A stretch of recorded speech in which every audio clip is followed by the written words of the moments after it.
ለዮሐንስ ራእይ ሁሉን ማወቅ ተሰጥቶታል ስንል የሆነን ያንን ሁሉን ማወቅ ግለሰብ ምን ማለት ነው? የሚገልጸው ሁሉን ማወቅ የመጀመሪያ ነገር ሁሉን ማወቅ ተሰጥቶታል አላልኩም። ነው። በቤተክርስቲያን ውስጥ ያለውን ነገር ሁሉ ያውቃሉ። ምድር ላይ የሚካሄደውን ነገር ያውቃሉ አልኩ። በቤተክርስቲያን ማለት አሁን ለምሳሌ ምድር ላይ ያለውን ነገር ያውቃሉ። ለምሳሌ የመጀመሪያው ነገር ምንድን ጥያቄ ሰጠኸኝ? ኦኬ እነሱ በሌሉበት ኢቭን በስጋ ኖረው ራሱ እነሱ በሌሉበት ያለውን ነገር ሊያውቁ ይችላሉ ስትለኝ፣ አዎ የሐናና የሰጲራን አመጣሁልህ። እሱ የመንፈስ ቅዱስ መገለጥ ነው። ኋላ እስከ መንፈስ ቅዱስ መገለጦች ምን አለ? መንፈስ ቅዱስ ካልሰጣቸው በቀር ከየት አመጥተው ይችላሉ? በራሳቸው ሰው በራሱ አይችልም። እግዚአብሔር በሰጠው ነው። በቃ እግዚአብሔር በሰጠው ሊያውቅ ይችላል። አይ ካልከኝ ግን ራእይ ላይ አሁንም አመጣልህና የታረዱትን ነፍሳት ደግሞ አመጣልሃለሁ። እስከ መቼ ድረስ ነው በምድር ማትበቀልልህ የሚለውን አመጣልሃለሁ። በምድር እነዛ ፍርድ እንዳልተሰጣቸው በምድር ያሉ ሰዎች እስካሁን ምንም ነገር እንዳልገጠማቸው ስላወቁ እንደዛ ተናግረዋል። ስለዚህ ሰው በምድር ያለውን ሊያውቅ ይችላል። ሉቃስ ላይም በነገራችን ላይ ከሞቱ በኋላ በምድር ያለውን ነገር አያውቁም የሚል ቴዎሎጂ መጽሐፍ ቅዱስ የለውም ከጅምሩ። ገብቶሃል? ከሞቱ በኋላ በምድር ያለውን ነገር አያውቁም የሚል ቴዎሎጂ መጽሐፍ ቅዱስ የለም። ካለ ትሰጠኛለህ ማለት ነው። ኦኬ አጥርታት ብታልፋ ደስ ይለኛል። በአካለ ስጋ እያሉ ያው ዮሐንስም በአካለ ስጋ እያለ ነው ይሄ መገለጥ የተሰጠው እና ጴጥሮስንም ብናይ በአካለ ስጋ እያለ ነው መገለጡ የተሰጠው። እነዚህ መገለጦች መሰጠታቸው በሌሉበት ስለ ቤተ ክርስቲያኑ ውስጥ ስላለ ስለ ህብረቱ ጉዳይ አይነግራቸው ያውቃሉ የሚል 4 ነጥብ አይከብድም? ምን ይሰራል? እግዚአብሔር አሁን ቅዱስ ጴጥሮስ ለምሳሌ በሌለበት ነው ያወቀው። ቅዱስ ጴጥሮስ ለምሳሌ በሌለበት ነው ያወቀው። ቤተክርስቲያን ውስጥ የተካሄደውን ነገር በሌለበት ነው ያወቀው። ስለዚህ እግዚአብሔር ከሰጠ ምንም የሚሳነው ነገር የለም። ይሄው በመጽሐፍ ቅዱስ አይተናል። ሁለተኛ ነገር ደግሞ አሁን በአካለ ስጋ እያለን የምንለየው ከእግዚአብሔር ስጦታ አንጻር የምንከለክለው ነገር የለም። የእግዚአብሔር ስጦታ ግዴታ ስጋ ያስፈልግሃል የሚል ነገር አለ እንዴ? የለም አይደለ? እሱ የለም። ስለዚህ እግዚአብሔር ስጦታ ሲሰጥ በስጋም ስትለይ ሊሰጥ ይችላል። በነገራችን ላይ በክርስቶስ ያመኑ ሙታን አይባሉ አይደል? ሕያዋን ናቸው አሉ። ስለዚህ በአንድ ቤተክርስቲያን ውስጥ በአንድ አካል ውስጥ ብልቶች እስከሆኑ ድረስ እግዚአብሔር እንደወደደ እንደፈቀደ ይሰጣል። ምን ስጦታውን ይሰጣል? የተለያየ ስጦታ ይሰጣል። አንደኛው ስጦታ ምንድን ነው ግን? በምድር ቢሆነው እንዲያውቁ ነው። ይህ እሱ ስጦታ ነው። ስለዚህ በምድር እንዲሆነውን ያውቃሉ ነው። አሁን ግን ስቲል አሁን አየህ ፖይንታችን በጣም እንትን ብለዋልና ወደ ፖይንታችን እንመለስና ቆይችን ላጥራ እያልክ ማለት ነው። አሁን ከኛ ጋር ስለሌሉ ብለሃል። ቅዱሳን ከኛ ጋር የሉም ወይ? በአካለ ስጋ የሉም። እኔም ጥያቄ በስጋ አሉ ብለን አናምንም እኛ። በስጋ የሉም። በስጋ አይደለም። አሁን የሉም ከኛ ጋር የሉም ስል እኔም በአካለ ስጋ የሉም፣ አንቀላፍተዋል እኮ። አሁን የት ናቸው? ቤተክርስቲያኑ ውስጥ አይደሉ? አይ እግዚአብሔር ጋር ናቸው ማለት ያው በቤተክርስቲያን ህብረት ውስጥ ነው ያለ ነው። በምስክርነት አላቸው። ስለዚህ ከኛ ጋር ህብረት አላቸው። ያ ስለዚህ ከኛ ጋር ናቸው ማለት ነው። ያቸው ነገር የለም። ልዩነቱ ያለው በአካለ ስጋም እያሉ ያለውን ነገር ይጠይቃሉ እንጂ ጠይቀው ነው እንጂ ይሄ አልፎ አልፎ ያለ የእግዚአብሔርን መገለጥ አይደለም። እኔ እያልኩ ያሉት በህይወት አኗኗራቸው ውስጥ የሆነውን ነገር ጠይቀውም ነው የጻፉልን። መጽሐፍ ቅዱስን ሲጽፉልን ለምን ጠየቁ ስንል ወደዛ ከመሄዳችን በፊት እሱ አይደለም አሁን ፖይንታችን። አሁን ይሄ ጥያቄ ምንድን ነው? እዚህ ቤተክርስቲያን ውስጥ ከሆነ ከኛ ጋር ህብረት ያደርጋሉ አይደል? ህብረት አላቸው ከኛ ጋር። ያው ከእግዚአብሔር ጋር ናቸው ሲባል ያው እግዚአብሔር ከኛ ጋር ነው እና ህብረት ያደርጋሉ። ስለዚህ እኛና እነሱ በምንድን ነው የምንገናኘው? አሁን በምንድን ነው የምንገናኘው? ምን መገናኘት አለን? በክርስቶስ የሆነ መገናኘት እንገናኝ እንችላለን። በክርስቶስ አንድ ነና፣ አንድ ስጋ ነን። እነሱም አምነው ነው ያንቀላፉት፣ እኛም እያመንን ያለ ነው። ልክ ነው። አሁን አንቀላፉ ስትል አሉ አደለ? ስጋቸው ምድር ላይ ቀረ እንጂ ሕያዋን ናቸው አደለ? ምን በአካለ ነፍስ ነው ያሉት? ያ በነፍስ አሉ። ሰው ደግሞ ነፍስ ደግሞ ተናጋሪ ናት፣ ሕያዊት ናት አደል? ለባዊት ናት። ትናገራለች፣ ነፍስ ትናገራለች። ነፍስን ብቻውን ሰው ብለን እንናገርለታለን። ሰው ስል ሁለንተናውን ነው አይደል? አሁን ወደዛ ፊሎሶፊ ሳይሆን ነፍስ ትናገራለች አትናገርም? ነፍስ ትናገራለች። ቆይ እንዴት ነው ያመጣብኝ? የነፍስ ምንድን ነው? ነፍስ ብለን የምንናገረው እውቀትን፣ ፍቃድን፣ ስሜትን ነው አይደለ? ለሰው ነው አይደለም። እሱ አይደለም። እሱ የሰው ሰው ብለህ ስትናገር ነው። ወይም ደግሞ ሙሉ እንግዲህ ያ ፕሮቴስታንት ብዙ ጊዜ ስትናገሩ ሰለምሳማ እንደዛ ብላችሁ ነው። ኤኒዌይስ ነፍስ ተብሎ ሲነገር ለባዊት ናት፣ ነባቢት ናት ነው የሚባለው።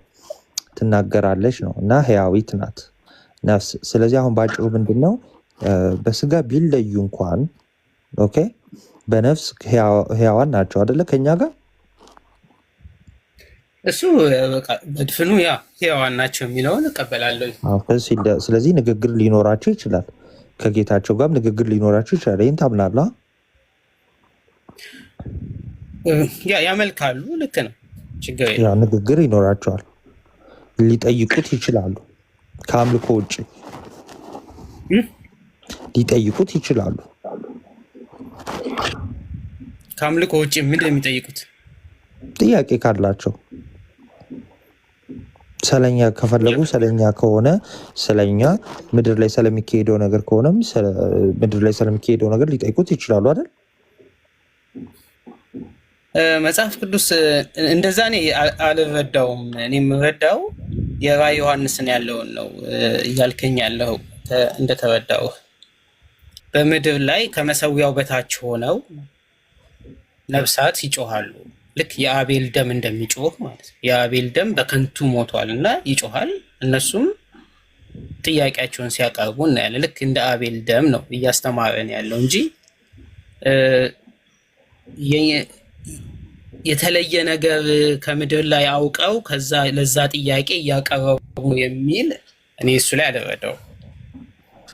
እሺ ምን ነበር ራዕይ ላይ ያቀረቡት ጥያቄ? ከመሰዊያው በታች የሆኑና ሆነው ከመሰዊያው በታች ሆነው ደማቸውን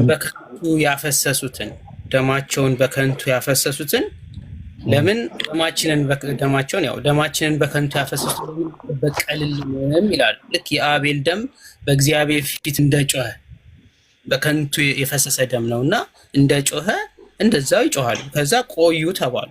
ለምን ሲባል እንደናንተ ምን አለ ዋጋም ወንድሞች አሉ ብሎ ነጭ እውቅና ሲሰጣቸው እናያለን። ነጭ ሲያለብሳቸው እናያለን። እሺ ጥሩ። በምን አውቀው ነው እንዳልተበቀለ? በምን አወቁ? ምድር ላይ እንዳልተበቀለ በምን አወቁ?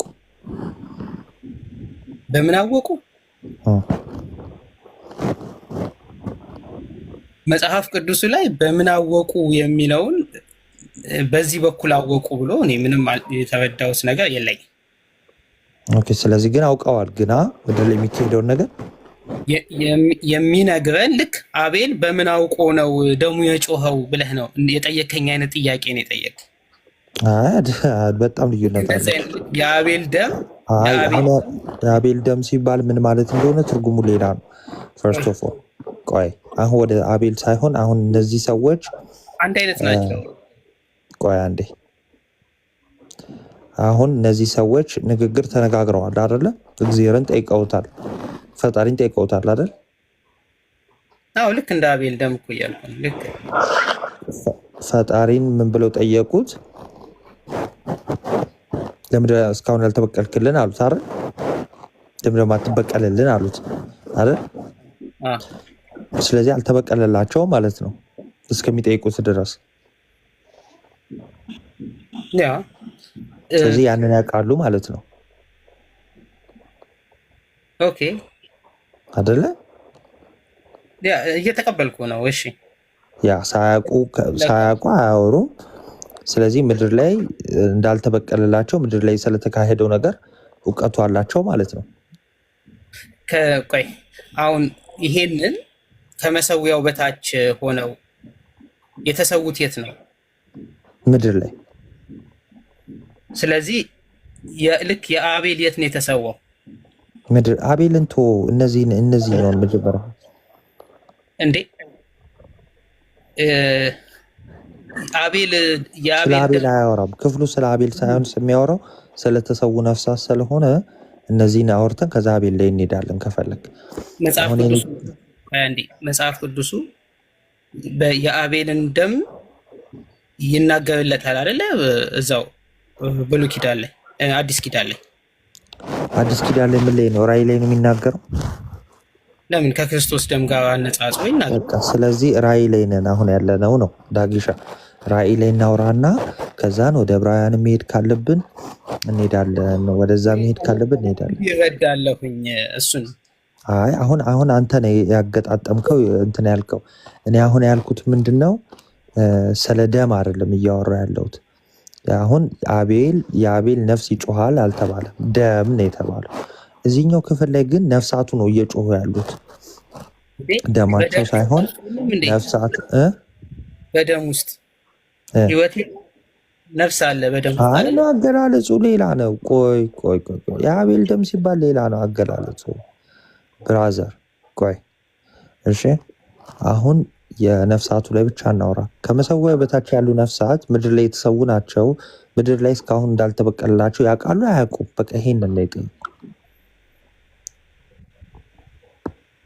ቦታው ላይ ያውቃሉ አያውቁም የሚል ህሳቤ ላይ የለም። ያው እንገምትና ብለን ለምን እንገምታለን? በግልጽ እኮ ንግግራቸውን ማየት በቂ ነው።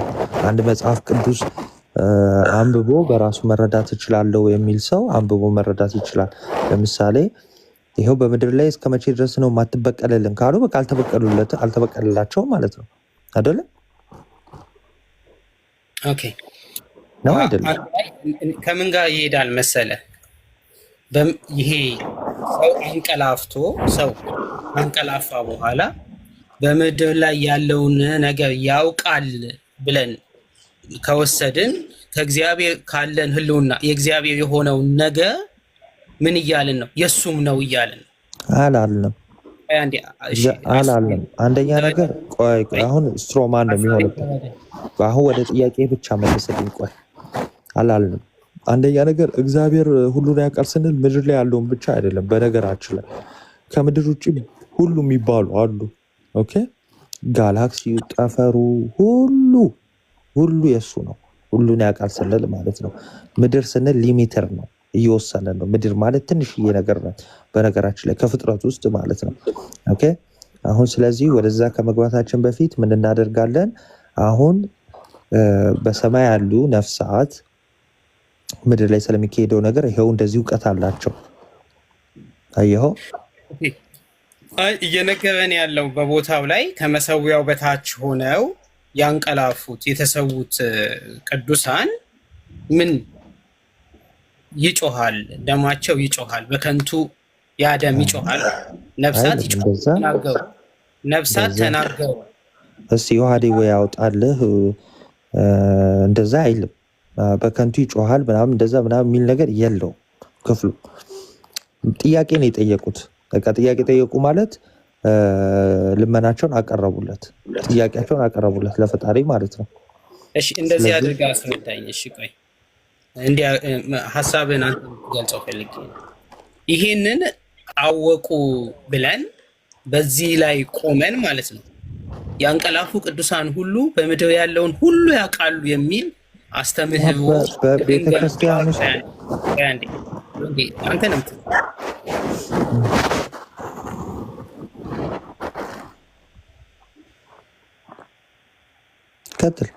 ከመሰዊያው በታች ያሉት ቅዱሳን በእግዚአብሔር ፊት እስከ መቼ ድረስ ነው የማትበቀልልን በምድር በከንቱ ደማችን የፈሰሰው ብለው ስለተናገሩ ይሄንን ንግግር እግዚአብሔርም ሰምቷል፣ መልስም ሰጥቷል። በዚህ ላይ ቆመን ማለት ነው በዚህ ላይ ቆመን ያንቀላፉ ቅዱሳን ሁሉ በምድር ስለሚከናወነው ነገር ሁሉ ያውቃሉ።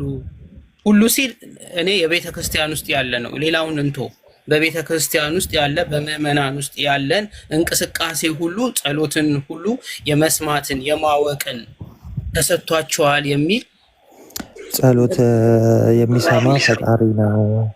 እሺ በቃ ዳጊ ጥያቄ ገብቶኛል። በቃ አሁን አንተ አዲሽናል እየጨመርክ እንትኖቹን ሊሚት ልታረጋቸው ስለሆነ እሺ በአጭሩ ምንድነው ልንገርህ። በቃ በነገራችን ላይ በዚህ ጥቅስ ላይ ብቻ አይደለም የምንቆመው። በጌታችን በመድኃኒታችን በኢየሱስ ክርስቶስ ሉቃስ ወንጌል ላይ እንደተናገረው የአልዓዛርን ታሪክ እናነሳለን። በምድር የሚካሄደውን ነገር ያውቃሉ።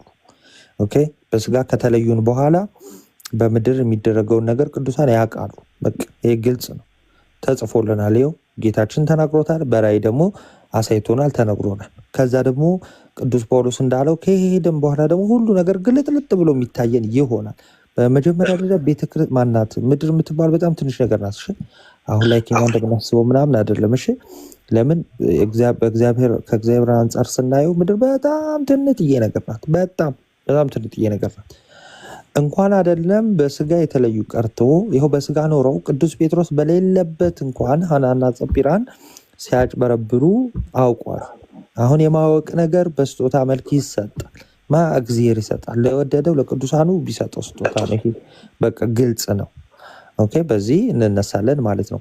ይልቁንስ ግን አንተ የጠየከኝን ጥያቄ እኔ ወደ አንተ ላዙረውና እስቲ ከሞቱ በኋላ ምንም አያውቁም የሚል ጥቅስ ስጠኝ ወይ ደግሞ ሀሳብ ስጠኝ።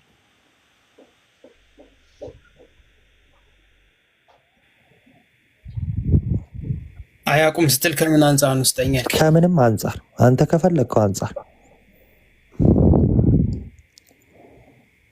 ከሞቱ በኋላ በስጋ ከተለዩ በኋላ ምንም አያውቁም የሚለውን ከፈለግከው አንጻር አንድ ጥቅስ ስጠኝ። ምሰጥህ አንድ ከእግዚአብሔር ባህሪ አንጻር የእግዚአብሔር ባህሪ እናውቀዋለን፣ እሱን አይደለም እኔ ያልኩ። አንድ ሰው ከሞተ በኋላ የአንድ ሰው መሞት አለመሞት የእግዚአብሔር ባህሪን ይቀይራል አይቀይርም እያልን አይደለም። የእግዚአብሔር ባህሪ አይቀየርም፣ አይለወጥም። ስለዚህ ሞቱን ከባህሪው ጋር የምታገናኘው ሁኔታ አይደለም አሁን ያለው። ከዛ ዮሐዴ ይቀጥላል። ይህን ስጠኝና እኔ መውጣት ይኖርብኛል፣ ወደ ሕክምና ቦታ መሄድ አለብኝ ቼክአፕ። እችን ግን ስጠኝ፣ እችን በጣም ማወቅ ፈለግኩ። አሁን ምን ትሰጠኛለህ? በስጋ ከተለዩ በኋላ ቅዱሳን በምድር ላይ የሚካሄደውን ነገር አያውቁም ወይም ደግሞ ምንም እውቀቱ ምንም የላቸውም የሚለውን ነገር ትሰጠኛለህ ማለት ነው።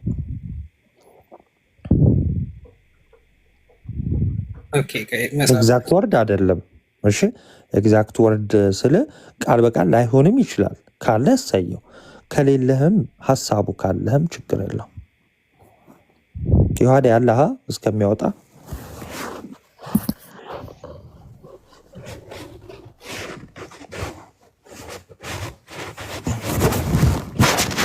ስል ገብቶበት ነው የሚሆነው። እስከዛ እንትን በል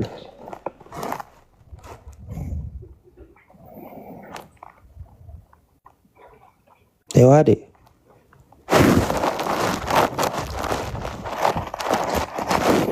ዮሐድ ንጉስ በተገኘበት ፎሎ ይደረግ የሚለው አካውንት ነው እንዴ? ነው ዮሐድ ነው። ብሩኬ ወይኔ አላየውም። አየህ መምህር አላየውም።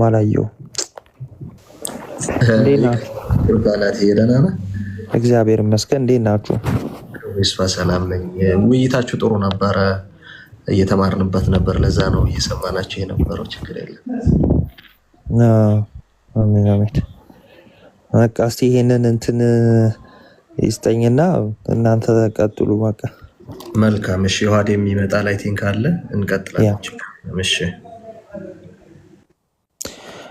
እሺ እኛ ጸሎት ስንል አሁን ሁላችሁም ከስራ ያላችሁ እንትን እንድትሉ ጸሎት ስንል አሁን እንደው ጸሎት ሲባል ከሰማችሁ ምን እየተባለ ነው? ኢንቮኬሽን ነው፣ ጥሪ ነው የምናቀርበው እኛ። ኦኬ ጸሎት እኛ የምንጸልየው ለእግዚአብሔር ለአምላካችን ለፈጣሪያችን ነው። ከዛ በኋላ ግን ለቅዱሳን ግን ምን እናደርጋለን? ኢንቮክ እናደርጋለን፣ ጥሪ እናቀርባለን ማለት ነው። ምን አይነት ጥሪ እናቀርባለን? እገዛቸውን ምልጃቸውን እንጠራለን ማለት ነው፣ እናቀርባለን። ይሄ ኢንቮኬሽን ይባላል ማለት ነው። እንዲህ ዮሐዴ ለምን ወጣ? እዚህ ቤት ሞዴሬተር የለኝም እንዴ? አስገባለሁ የለህም? ዮሐዴን አስገቢው። ናቲ ያንን ነገር ያደረገ አለ? ጸሎቱን ያደረገ ካለ ብታሳይ። በሌና እንዴ በእናትህ አሁን እኔ በዚህ ሁኔታ ከአንተ ጋር ማውራት በጣም ከባድ ነው የሚሆነው። አይ በእውቀት እናውራ፣ አሳየን። የምልህ ያውቃሉ አያውቁም ሳይሆን ወደ እነሱ ይጸልያል አይጸልይም። በእውቀት ከሆነ ኢንቮኬሽኑን ትተህ ስለኛ አይለምኑም የሚለውን ካሳየኝ እኔ በእውቀት አወራሃለሁ። ኦኬ እሺ። አሁን ጥያቄው አምጣ፣ መጀመሪያ አምጣ። ኢንቮኬሽኑን ትተህ ቅዱሳኑ የጸለየ አለ ወይ ነው ጥያቄው። አሁን ኢንቮኬሽን ለምኑልን ብለን ነው አይደለኛ ጥሪ የምናቀርበው። አሁን ልመናውን አሳየን መጀመሪያ። አንተ እኛ መለመናችንን ያሳያለሁ። አንተ ግን ያን ያደረገ ሐዋርያ ወይ ነብይ ቅዱሳን ይለምናሉ ብለህ ታምናለህ? በመጀመሪያ አታምንማ። በስጋ ከተለዩ በኋላ ከምድር ላይ ከሄዱ በኋላ እነሱ የጸለየ አለ ወይ ነው አይደለም። በስጋ ከተለዩ በኋላ አይለምኑም የሚል ጥቅስ አለህ? በመጀመሪያ ደረጃ ነው እኮ። ከየት አምጥታችሁ ነው እየጠየቅን እኮ ነው። እኛ ከየት አግኝታችሁ ነው? የአንተን እምነት ነቢያት አድርገውታል ወይ ነው እኮ። ጥሩ እሺ፣ እምነትህን መጀመሪያ ልወቀው፣ ለመወያየት እንዲያመች። አሁን እምነትህን ልወቀው። ለምሳሌ ቅዱሳን በስጋ ከተለዩ በኋላ ይለምናሉ ብለህ ታምናለህ? ቅዱሳን በስጋ ከተለዩ በኋላ ግራ የገባን ጸሎት አይሰሙም። ይህን ጸሎት ሰምተው ይለምናሉ፣ አሳዩን ነው። እሺ፣ እነሱ ግን ይለምናሉ። እንደዛ ብለህ ታምናለህ? እዛ እሱ አይደለማ ጥያቄያችን። እኔ ደግሞ ጥያቄ እንደዛ ነው። ጸሎት ይሰማሉ አይሰሙም? ከየት አምጥታችሁ ነው የምትጸልዩት? ልመናው ነው። እኔ ደግሞ ልመናው ነው ጥያቄ። አይ የሸሸህ ነዋ። አሁን እኛ ጥያቄያችን አይሰሙም የሚል ስጠኝ። አይሰሙም የሚል ዋናው የምታደርገው ሰውዬ ጥቅስ ስጠኝ ነው እኮ እያልኩ ያለሁት። እኔን ትተህ አንተ ምንድን ነው የምታምነው? የለም ስላላገኘው እኮ ነው። ጸሎት ይሰማሉ የሚል ከሞቱ በኋላ ጥቅስ ስላጣው ነው እኮ ወደ አንተ የመጣሁት። አይሰሙም የሚል አግኝተሃል? የለም ስላጣው ነው ወደ አንተ የጠየቁት። ስለዚህ ዝም በል። ሁለቱም ካጣ ዝም በል። ሁለቱንም ካጣ ዝም ብለህ ከዛን የመጽሐፍ ቅዱሱን ሀሳብ መረዳት፣ ቴዎሎጂውን ማጥናት። አሁን አንተ እምነት ምንድነው ስትባል እኮ እንዳትደረብኝ። አሁን አንተ እምነት ምንድን ነው ስትባል ወደ ቅዱሳን ኢንቮክ ማድረግ መጽሐፍ ቅዱስ ላይ አላየሁም አልክ። ኦኬ፣ አታድርግ የሚል አይተሃል? አላየህም። አድርግ የሚል አይተሃል? አላየህም። ስለዚህ ምን ታደርጋለህ? ዝም ትልና ምን ታደርጋለህ? የመጽሐፍ ቅዱስን ቴዎሎጂ ለማጥናት ትሞክራለህ። ሀሳቡን ታጠናለህ ማለት ነው። ገባ? አሁን ዳጊ ማስረጃ ሊሰጠን ነው። እነ ብሩኬን አስገቢያቸው፣ መምህር ብሩክና ዮሐድን። እኔ ልወጣ ስለሆነ ስለዚህ ሀሳቡ ምንድን ነው የሚለውን እንትን ትላለህ። በል እዚህ የፈለግነውን ነገር ማድረግ እንችላለን። አልተጻፈም ብለን ማለት ነው። እዚህ ጋር አልተጻፈም አታድርጉ ስላልተባለ እንደፈለግን ማድረግ እንችላለን ማለት ነው። ለምሳሌ ወደ መንፈስ ቅዱስ መጸለይ ይቻላል አይቻልም? መንፈስ ቅዱስማ እግዚአብሔር ነው አይደለ? እኔ ማን ነው አላልኩም። ንጽጽር ነው የምታመጣው አይደለም። ወደ መንፈስ ቅዱስ መጸለይ ይቻላል አይቻልም? ይቻላል። አምላክ ስለሆነ ፈጣሪ ስለሆነ እኮ። ማን ጸልዩ ብሎ ያስተማረ ማን ነው? እግዚአብሔር። ሶስት አምላክ ነው እንደምናመልከው። ቆይ አንዴ፣ ወደ መንፈስ ቅዱስ ሲጸለይ እስቲ መጽሐፍ ቅዱስ ላይ ያሳየኝ። እግዚአብሔር ብለህ ስትጸልይ ወደ አብ ወደ ወልድ ወደ መንፈስ ቅዱስ ነው። እኔ እግዚአብሔር ብለህ ስትጸልይ አላልኩም። ወደ አብ ተጸልዮአል አልተጸለየም? ወደ አብ ይጸልያል አይጸለይም? ከአብ ከወልድ ከመንፈስ ቅዱስ ጋር ቅዱሳኑን በምን አገናኛቸው? አምላክ ናቸው እንዴ? እስጢፋኖስ ለማን ነበር የጸለየው? ወደ ማን ነው የጸለየው እስጢፋኖስ? እኛ እየጠየቅን ያለ ነው ወደ ቅዱሳን የጸለየ ነው። እሱ ልመልስልህ ነው። እሱ ጥያቄ የለብንም። እሱ ልመልስልህ ነው። አንተ መልስልኝ መጀመሪያ። እስጢፋኖስ ወደ ማን መጸለይ ጥያቄ የለብንም። አሁን ወደ ማን የጸለየው እስጢፋኖስ? እኮ ነው ለሌላ የፈለኩትን መጀመሪያ ወደ እግዚአብሔር መጸለይ ጋር እስጢፋኖስ ወደ ማን የጸለየው? እኛ እንዳቁን ያውዶ ከፈለኩ አይበል ወደ መንፈስ ቅዱስ። አሁን የኔ ጥያቄ ምንድነው? ወደ መንፈስ ቅዱስ የጸለየ አሳየኝ አልኩ። አለ መንፈስ ቅዱስ እግዚአብሔር ነው። እነሱ እግዚአብሔር ናቸው ወይ ነው? አለ ወይ ነው? አለ ወይ ነው ያልኩት። እንዴት ከነሱ ጋር ታነጻጽረዋለህ? እኔ አላነጻጸርኩም። አለ ወይ ነው ያልኩት። መንፈስ ቅዱስ አሁን የቅዱሳኑን ወደ እነሱ የጸለየ ያሳየን እስቲ። እሺ ዳጊ ማስረጃውን አመጣት። ደህና ደር በቤሊ። እሺ ዘሌዋውያን ላይ እንደዚህ የሚል ቃል አለ። እሺ እና ሰውም ተኝቶ አይነሳም፣ ሰማይ እስኪያልፍ ድረስ አይነቃም፣ ከእንቅልፉም አይነሳም። ምን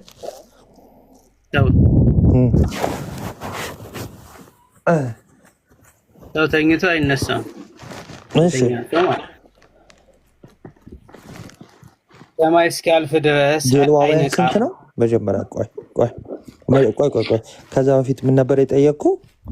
በምድር የሚሆነውን ነገር ያውቃሉ አይደለ? አያውቁም የሚል አሳየኝ ነው አያልኩም?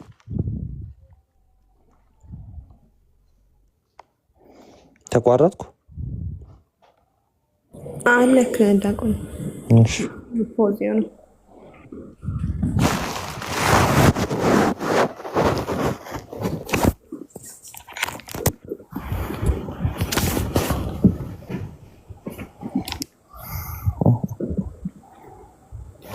አራት ላይ ዘሌዋውያን 4:12 ላይ እስቲ እሺ አይ ነው እኮ እናየዋለን።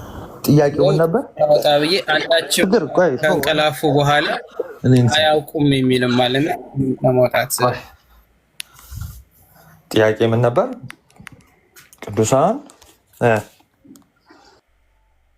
ቅዱሳን በቤተ ክርስቲያን ውስጥ ያለውን ነገር ሁሉ አያውቁም፣ ያውቃሉ አያውቁም የሚል ጥያቄ ነው የጠየቅ በምድር ስለሚሆነው ነገር።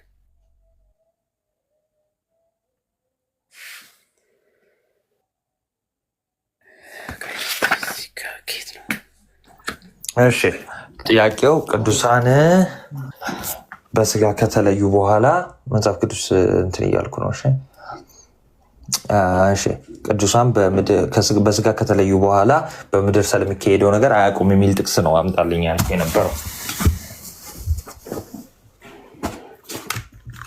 ዘሌዋውያንን እስቲ እሺ አንብልኝ፣ ወይም ደግሞ ትንሽ ታገሰኝ እስክከፍት።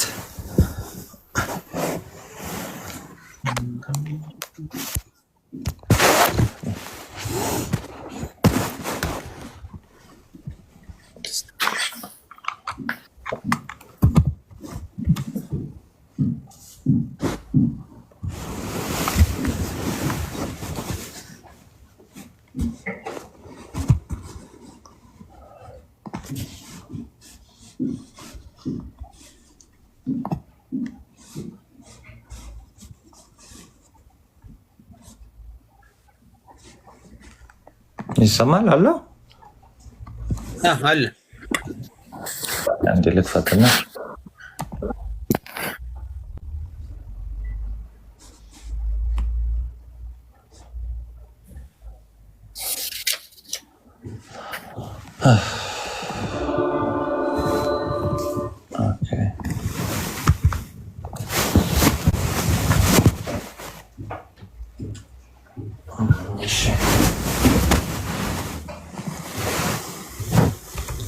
መጽሐፍ ቅዱስ እሺ ምንድን ነው ያልከኝ? ስንት ነበር ያልከኝ? ዘሌዋውያን 12 እንዳልስት እንዳልስት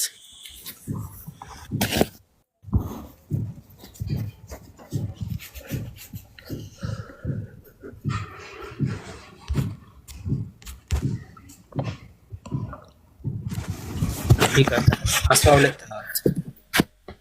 እሱን ያስ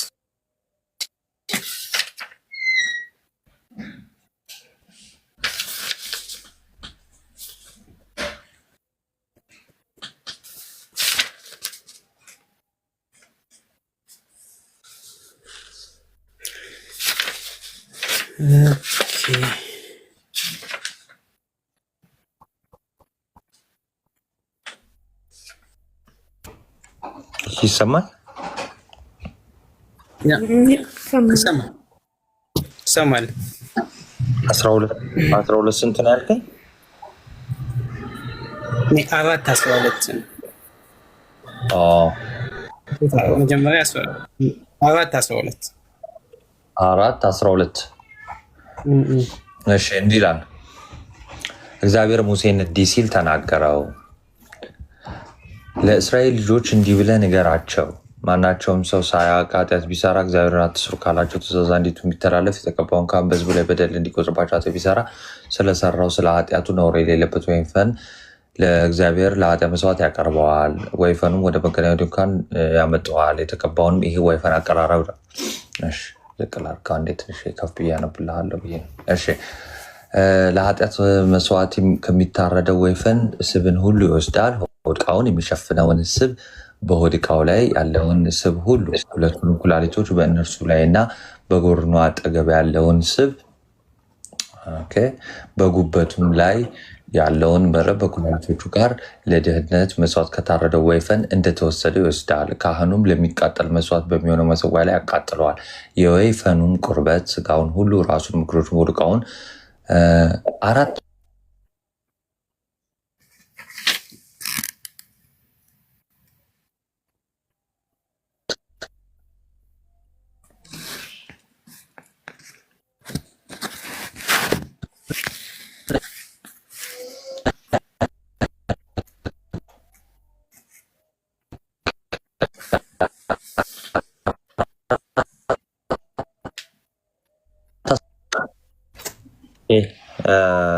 ይቅርታ ስል ገብቶብኝ 4:12 ነው ያልከኝ። ዘሌዋውያን ቫቲካስ 4:12 የለም እኮ ፈረሱን ወይፈኑን ነው የሚለው።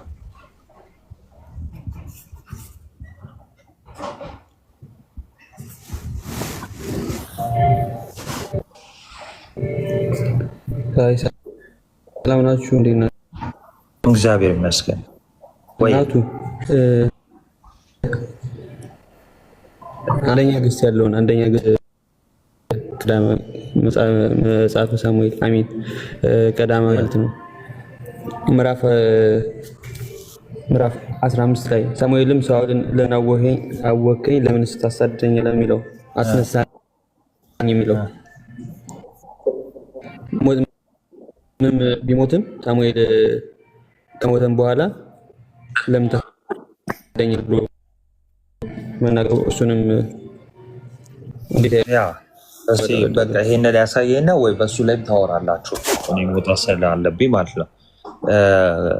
ከቶም ጋር ታወራለህ። ዳጊ ስንት ነው ያልከኝ? አንዴ ላነበውና ልውጣ። ሰውም ተኝቶ አይነሳም። ስንት ላይ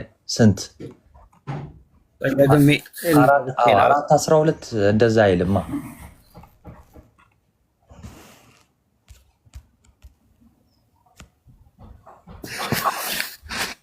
ደግሜ እንትን ካልኩ በቃ ሀሳቤን ላስረዳ። አይ ክፍሉን አሁን ዳጊ ምንድነው? እስቲ ደግመህ ቼክ ብታደርገው ነው የሚሻለው። ለምን ክፍሉን ካላየን እንዴት እንረዳዋለን? ገብቶሃል? እሺ ማለት በምን አውድ እንደተጻፈ ምናምን ማወቅ አለብን። የሳሙኤልን ለምን አናወራበትም? ቆይ ይሄኛው መጀመሪያ አይ ቲንክ ግን ዘሌዋውያን አይደለም የሚሆነው። ከሆነም አሁን ያመጣሁን ቼክ እያደረኩት ነበረ። እሺ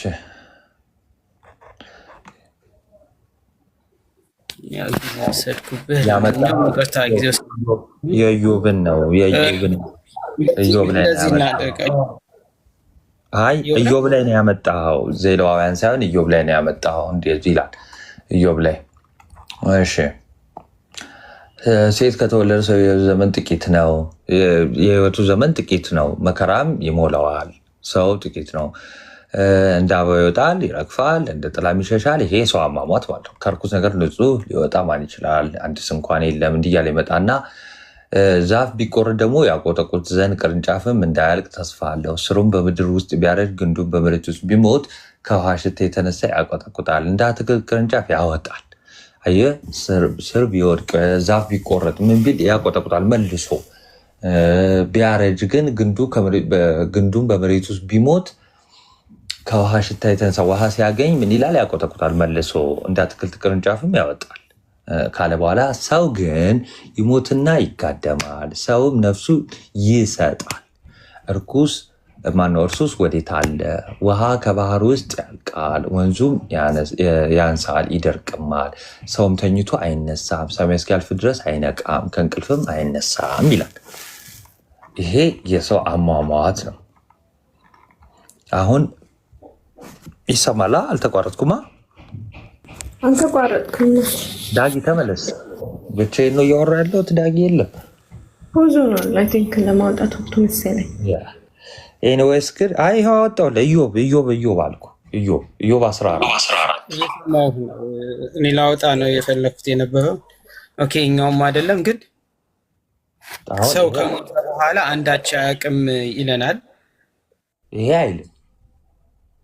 እንደገና ደግሞ ከምን አንጻር እንደተባለ ራሱ መታወቅ አለበት። ኢቨን እንደዚህ አይነት ነገር ራሱ ብታገኝ ማለት ነው።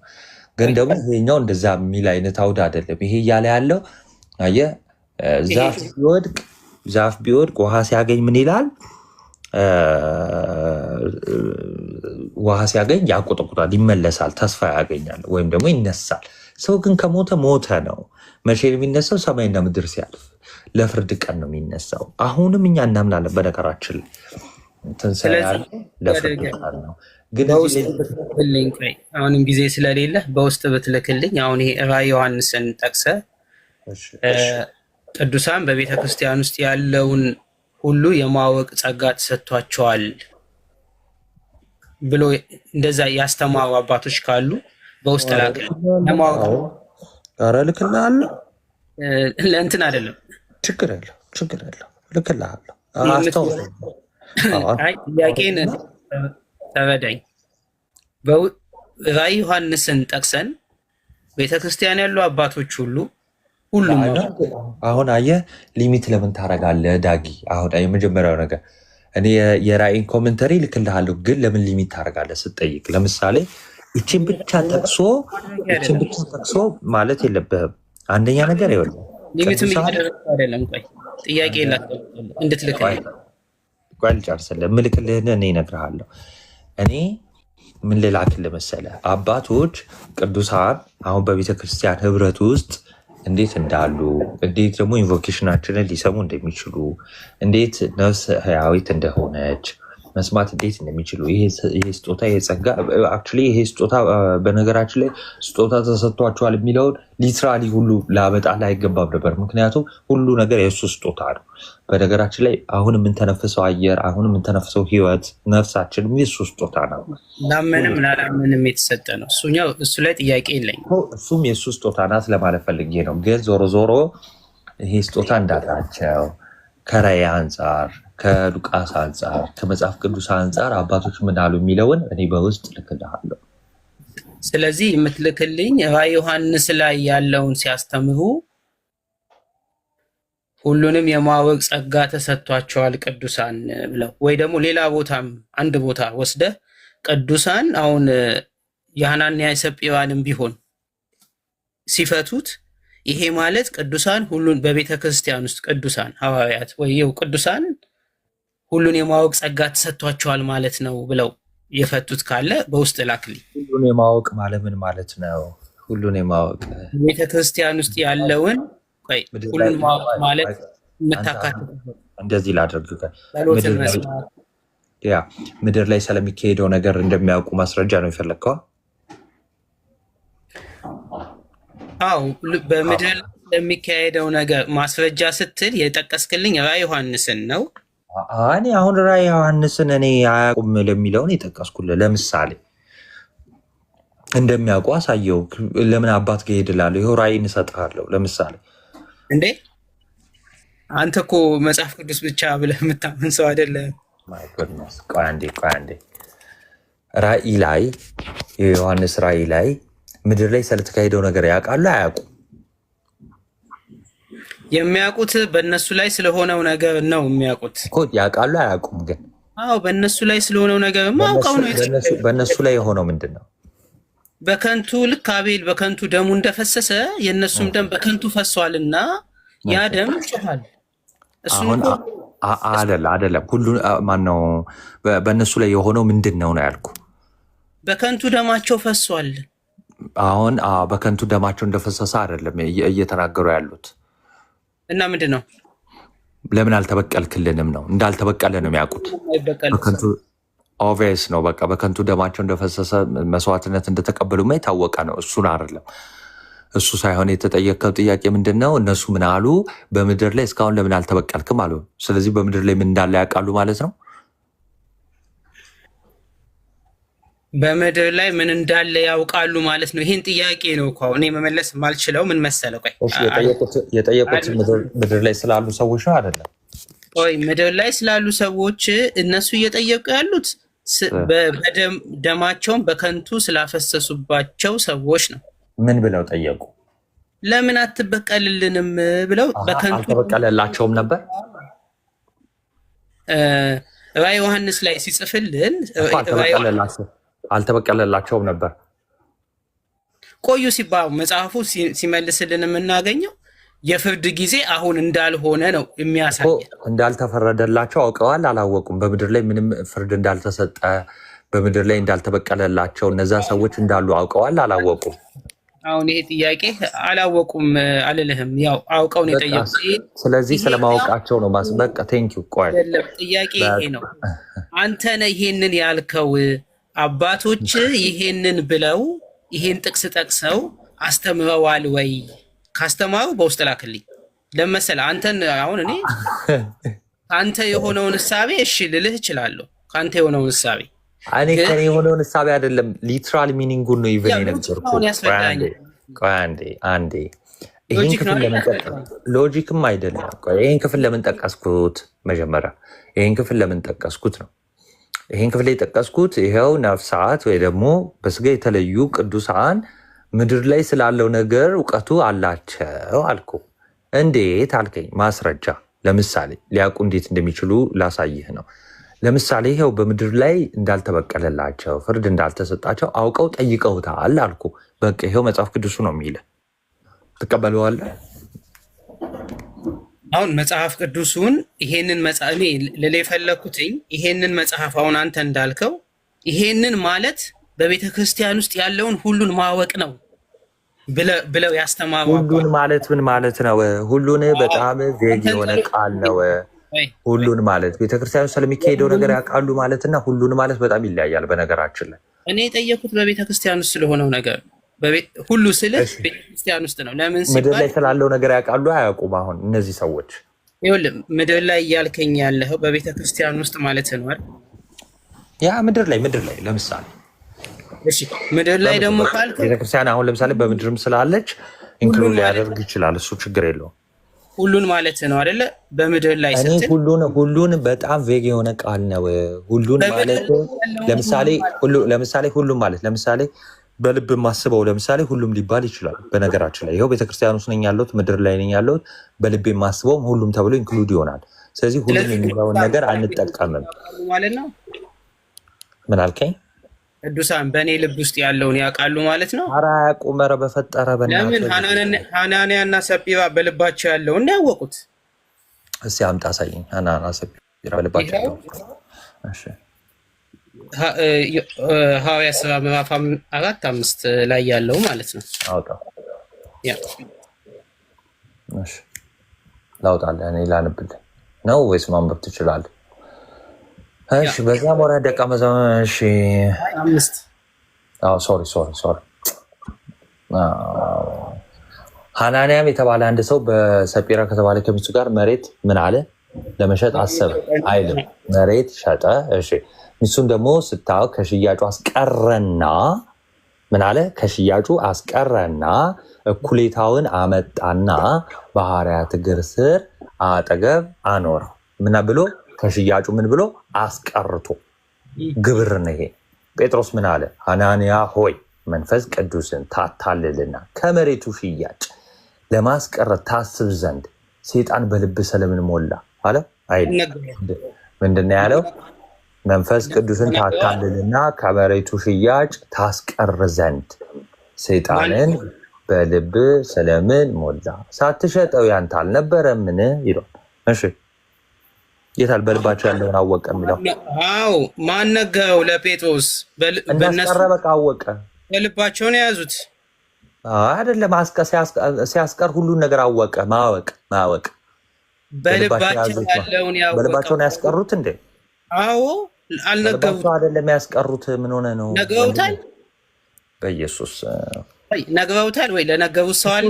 ስለ መንገር ስላለ መንገር አይደለም እኮ የተደረገ ነገር ማለት። በልብ ማሰብ ማለት ሌላ ነው። እሺ በልብ ማሰብ ማለት ሳትተገብረው በልብ ማሰብ ማለት ነው። ለምሳሌ አንተ በልብ ለምሳሌ እግዚአብሔርን ለምሳሌ የሆነ ነገር ልጠይቀው ትችላለህ፣ ወይ ደግሞ በልብ ልታስብ ትችላለህ። ለምሳሌ ለአንድ ሰው ምቀኝነት፣ ክፋት፣ ተንኮል በልብ ልታስብ ትችላለህ። ለምሳሌ ቀላል አድርጌ ሰጥ አሁን ይህም በልብ የምታስበው ልብን ኩላሊትን የሚመረምር ፈጣሪ ብቻ ነው። አሁን እዚህ ጋር ቅዱስ ጴጥሮስ ልብን መርምሯል አይልም፣ ክፍሉም አይልም። ምንድን እንደተካሄደ ግን ታውቃለህ? እዚህ ክፍል ላይ ሐናንያና ሰጲራ ምን እንዳደረጉ ታውቃለህ? ምንድን ነው ያደረጉት? አንዴ ናትዬ የመሬቱን ሽያጭ ያው ዋናው ቁም ነገሩ በህብረቱ ላይ አለመተማመን ማምጣታቸው ነው ጴጥሮስ ያስቆጣው እንጂ ስለ ገንዘብ አይደለም። በህብረቱ ላይ ያላቸው መተማመናቸውን ብቻ ሳይሆን መንፈስ ቅዱስን ለማታለል ሞከሩ። በቃ ስላልተማመኑ ነው ሊያታልሉ የሄዱት። ሌላ እኮ ምንም ታሪክ የለውም ማለት እንጂ እዛ ታሪክ ውስጥ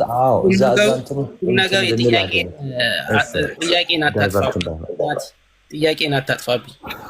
ሐናንያና ሰጲራ የመሬቱን ሽያጭ ለጴጥሮስ ሽያጩን መደበቃቸው ለጴጥሮስ የነገረው ሰው አለ ወይስ? ለጴጥሮስ አይደለም የደበቁት፣ ለጴጥሮስ አይደለም የደበቁት። እሺ ታሪኩን ልንገርህ። እኔ ሐናንያና ሰጲራ የሚባሉ ሰዎች አሉ። ከዛስ መሬት ይሸጣሉ። ለምሳሌ 100 ብር ሸጡ፣ 100 ብር ተቀበሉ ማለት ነው። 100 ብር ብዬ ልንገርህ። ከዛ በኋላ 100 ብሩን ከተቀበሉ በኋላ ከሽያጩ 50 ብር ለራሳቸው ያዙና 50 ብር ይዘው ሄዱ። 50 ብር ይዘው ሄደው ይህንን ይሸጥ ነው አሉት። 50 ብር ምን ብለዋል? ደብቀዋል፣ ወይም ደግሞ ለራሳቸው አድርገዋል አደለ?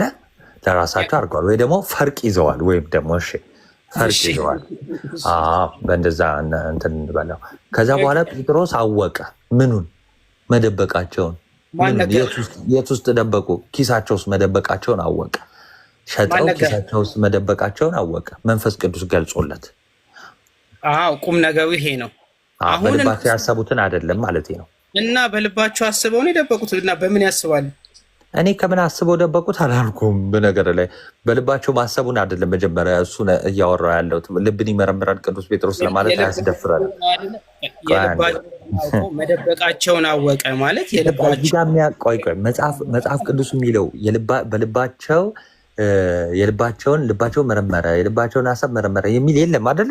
እዚህ ጋር የሚያውቀው በቃ ግልጽና ግልጽ የተጻፈልን ምንድነው? ብር መደበቃቸውን ወይ ደግሞ ማስቀረታቸውን ነው አይደለ? ሰዓትንም አልግደልብህ፣ ግን እዚህ ክርክር ግልጽና ግልጽ ነው። በጣም ታስረዳኛለህ። እንትን አትበል። ግን የኔም ስንፈት አለ። ያወቁ ማምጣት ነበረብኝ። እሱን ብዙ ተምሬብሃለሁ። ግን ያኛውን ራዕይ ዮሐንስ ላይ ቆመህ ወይ ደግሞ እዚህ ላይ ቆመህ አሁንም ወደዛ ላይ ይደለ አንዴ ሁለቱ ላይ ቆመህ ግን በውስጥ ላክልኝ። ራዕይ ላይ ለምንድን ነው ራዕይ ላይ ብቻ የምቆመው? ሙሉ መጽሐፍ ቅዱስን ሀሳብ ነው የምልክልህ ከአባቶች የሙሉ መጽሐፍ ቅዱስን። ለምን ራዕይን የጠቀስኩበት ምክንያት አለ። ያን ምክንያት ከፈለግ በእኔ ምክንያት አድርጎ የጠቀሰውን አባት ያመጣልህ እችላለሁ። አንተ እንደምትፈልገው ግን ልክ እንዳንተ ሀሳብ እንዳንተ ንግግር አምጣም ተብሎ አይጠየቅም። ክሊር ላድርግና አንዴ ልውጣ። የመጀመሪያው ነገር ምንድን ነው? አንዴ ከታች ላሉ ሰዎች ከታች ላሉ ሰዎች እንትን እንዳይል የሐናንያና የሰጲራ ምንድነው ታሪክ? በቃ ብር ይሸጣሉ፣ መሬት ይሸጣሉ። ከዛ የሸጡትን አምጥተው ነበረ መስጠት የነበረባቸው። ከዛ ግን ዋሹ። ምን ብለው ዋሹ? ለምሳሌ ዋሹ ብንል ያስኬተናል። ለምሳሌ ምን ብለው ዋሹ? የሸጡትን ግማሹ ብር አስቀሩትና ይሄ ግማሽ ብር ብለው የሸጡትን አመጡት ማለት ነው። ይሄ ማታለል ይባላል፣ ወይ ደግሞ የድለላ ስራ ወይ ደግሞ ፈርቅ ይባላል። ይህንን አወቀ ቅዱስ ጴጥሮስ። ከዛስ ምን አላቸው? መንፈስ ቅዱስን ታታልልና ከመሬቱ ሽያጭ ታስቀር ዘንድ ሰይጣን በልብ ሰለምን ሞላ። ለምን አስቀርታ አላቃለሁ አለ። እንዴት አወቅ? መንፈስ ቅዱስ ገልጾበት። ይህ መንፈስ ቅዱስ ስጦታ ነው። አየህ፣ የእግዚአብሔር ስጦታ ነው። ራእይ ለምን ጠቀስከው? ራእይ ለምን ጠቀስከው? በምድር ያለውን ነገር አያውቁም አይባልም። ምን ነፍሳት ወይ ደግሞ ቅዱሳን በስጋ ከተለዩ በኋላ በምድር ምንም ነገር አያውቁም አይባልም። ያ ማለት ግን ሁሉንም ነገር ያውቃሉ ማለት ደግሞ አይደለም። ሁሉን አዋቂ እግዚአብሔር ሁሉንም ተብሎ አይነገርም። ሁሉንም ሳይሆን ግን በምድር ማወቅ እስካለባቸው እሱ እስከሰጣቸው ድረስ ያውቃሉ። ለምሳሌ መጽሐፍ ቅዱስ እስከሰጠን ድረስ ለምሳሌ በምድር የተካሄደውን በራእይ ላይ አይተናቸዋል። እነዛ ነፍሳት ፍርድ እንዳልተሰጣቸው ለምሳሌ እንዳልተበቀለላቸው ያውቃሉ። አውቀውም ጠይቀውታል። ኦኬ። በነገራችን ላይ ይህ ለቅዱሳን በስጋ ለተለዩት ብቻ ሳይሆን ለመላእክትም ይሰራል። በነገራችን ላይ ለምሳሌ ዘካርያስ ላይ እስከ መቼ ነው ማትመራቸው? ልባቸው ውስጥ አይደለም ኪሳቸው ውስጥ ነው። እንደ ምን ሆና ያደረጉት ደብቀው አይደለም ኪሳቸው ውስጥ መደበቃቸው። ቆይ እንዲህ ባይሆን እንዲህ ላስተካክል ዳጊ፣ እንዲህ ላስተካክል። ቆይ እንዲህ ላስተካክል። ኪሳቸው ውስጥ መደበቃቸው ልባቸው ያውቀዋል ወይ? አዎ ያውቀዋል። ልባቸው ያውቀዋል። አዎ ኪሳቸው ውስጥ መደበቃቸው እነሱ የደበቁት አይ ልባቸው ውስጥ አይደለም የደበቁት። ልብ ውስጥ አይደበቅም። ባይዘው ቆይ ጥያቄ ጴጥሮስ መደበቃቸውን አውቆ ነው አይደለ የገለጠው? አዎ ምን ውስጥ ነው የደበቁት? በልባቸው ደብቀው ነው አይደለ? ኪሳቸው ውስጥ ብር ነው። ብር ሲሆን ግዑዝ ነገር ነው፣ ተጨባጭ የሚዳሰስ ስለሆነ ሸጡትና የሸጡት በእጃቸው ከልባቸው የተለየ ነው ኪሳቸው። አዎ የሰው ልብ ከኪሱ የተለየ ነው። ባይዘው እሺ በቃ አሁን ለምሳሌ ኪሴ ልቤ አይደለም። ኪሴ የኔ ልቤ ኪሴ ለምሳሌ ልቤ አይደለም። ለምሳሌ እንዴት ላርግ መሰለ? እኔ አሁን ለምሳሌ እቃ ሸጥኩ። እቃ ሸጬ 100 ብር እንደሸጥኩ ልቤ ያውቀዋል። አሁን እንዲህ ልትል ከፈለክ 100 ብር እንደሸጥኩ ልቤ ያውቀዋል። አዎ ያውቀዋል። ልቤ ብቻ ሳይሆን እግዚአብሔርም ያውቀዋል። አየህ፣ እግዚአብሔር ልብን የሚመረምር ስለሆነ ያውቀዋል። ከዛ በኋላ መንፈስ ቅዱስ ያውቀዋል። አዎ ያውቀዋል። አየህ፣ ልብን የሚመረምር መንፈስ ቅዱስ ነው። እሺ፣ ከዛ በኋላ ያንን የሸጥኩት ብር በልቤ ነው የምቀበለው አይደለም። ግዑዝ ነገር ነው፣ በእጅ የሚዳሰስ ነገር ነው። በምንድን ነው የምቀበለው? ማቴሪያል ነገር ስለሆነ ማቴሪያሊስቲክ ስለሆነ ማቴሪያል የሆነ ገንዘብ። ቆይ ልጨርስ ደቂ። ያንን ገንዘብ በእጄ ነው የምቀበለው። በእጄ ቀበልና ልቤ ውስጥ ነው የምከተው አይደለም፣ ኪሴ ውስጥ ነው የምከተው። ኦኬ። አልደብቀውም ልቤ ውስጥ፣ ብሩን ልቤ ውስጥ አልደብቀውም፣ ኪሴ ውስጥ ነው የምደብቀው። ወይም ደግሞ የሆነ ድንጋይ ቆፈር አድርጌ ነው የምደብቀው። አሁን አናንያና ሰጲራ ምንድን አደረጉ? 100 ብር መሬት ሸጡና 50 ብሩን አስቀሩት ለራሳቸው። በነገራችን ላይ 2 ልብ ነው ያለው። የሐናንያ ልብ አለ፣ የሰጲራ ልብ አለ። ስለዚህ ሁለቱም በአንድ ልብ ሆነው ምን አደረጉ? በኪሳቸው ወይ ደግሞ በአንድ ሀሳብ ሆነው ተስማምተው ማለት ነው። በአንድ ልብ ሆነው ማለት ተስማምተው ምን አደረጉ? ብሩን አስቀሩት። 50 ብሩን አስቀሩት። 50 ብሩን አስቀሩትና 50 ብሩን ሄደው ይሄው የሸጥነው ይሄ ነው ብለው መሬት ላይ ጣል ሲያደርጉ ቅዱስ ጴጥሮስ ደግሞ 50 ብር ማስቀረታቸውን አወቀና የሚገርመው ነገር ምን አላቸው? ሐናንያ ሆይ መንፈስ ቅዱስን ታታልልና ከመሬቱ ሽያጭ 50 ብር ታስቀር ዘንድ 50 ብር ያልኩት ያው እንድትረዳ ነው። አክቹሊ 50 ብር ታስቀር ዘንድ ሰይጣን በልብ ሰለምን ሞላ አለው። እንዴት ተሳሳትክ? እንዴት አሳሰበ ይሄንን ብሎ ይላል ማለት ነው። ስለዚህ ቅዱስ ጴጥሮስ ያወቀው ምንድነው? 50 ብር ማስቀረታቸውን ነው። ልብን የሚመረምር ግን ማን ነው? ልብን የሚመረምር ዕብራውያን ላይም ተጽፏል። መጽሐፍ ቅዱሳችን በሁሉም በምልአት የተጻፈው መዝሙረኛው ዳዊትም ጽፎታል። ልብን ኩላሊትን የሚመረምር ለጌታችን ደግሞ በልባችን ያለውን በሀሳባችን ያለውን በሁሉ ዘንድ ያለውን ሁሉ ግልጽ የሆነ በማፊት ነው? በክርስቶስ ፊት ነው። እሱ ነው የሚመረምር። አሁን ለምሳሌ ጌታችን መድኃኒታችን ኢየሱስ ክርስቶስ በምድር ሲያስተምር ምንድን ነው የሚለው? በተደጋጋሚ በልባቸው ያሰቡትን አውቆባቸው ይላል። ስለዚህ ልብን የሚመረምር ፈጣሪ ብቻ ነው፣ በልብ የታሰበውን ማለት ነው። እሺ ስለዚህ ለምሳሌ እንዴት ማለት መሰለ ዳጊ አሁን ሃይድን ካሜራ ለምሳሌ አለ ዳጊሻ ለምሳሌ ሴኩሪቲ ካሜራ ታውቂያለሽ ለምሳሌ እናንተ ቤት ሴኩሪቲ ካሜራ አደረኩ ከዛን ስትሸጥ 100 ብር ስትቀበል አይቻለሁ በካሜራ ውስጥ ከዛ 50 ብሩን ለራስ አስቀረህና መተ 50 ብሩን ብትሰጠኝ ምንድነው ምልህ ቅዱስ ጴጥሮስ ካለ የተለየ አለልህም ምንድነው ምልህ ለምን አስቀረህ አይደለም ምልህ አይደል ያ የልብህን መርምሬ ግን አይደለም አየህ የልብን እዚህ ቦታ ብዙ አንከራከርበት ያው ኦኬ በቃ ተቀበልኩ ግን እሺ ዳግሻ ደግሞ ያው አንተ የምትለው ምን የምምለው አንድ አይነት ነው ያዋዋን ያለ ነው እሺ በቃ ተሳስቻለሁ ያሰየው ከሆነማ ዋና እንግባባ ለለይ ስለሆነ ቁም ነገሩ ጋር ልለፍና ያኛውን በውስጥ ላክልኝ ደግሞ የሰጠኸኝ ስለዋዋን ደስ ብሎኛል ተባረክ አሜን አሜን ልክላለሁ በሉ ደና ዋሉ ምናምን ገሊላ ምናምን ቶምሻ የምታወራ አይ ቲንክ ቶምሻም ያወሩ እስቲ ከቶምሻ ጋር ምናምን ሀብቴም አለ አወሩ በቃ ደና ዋሉ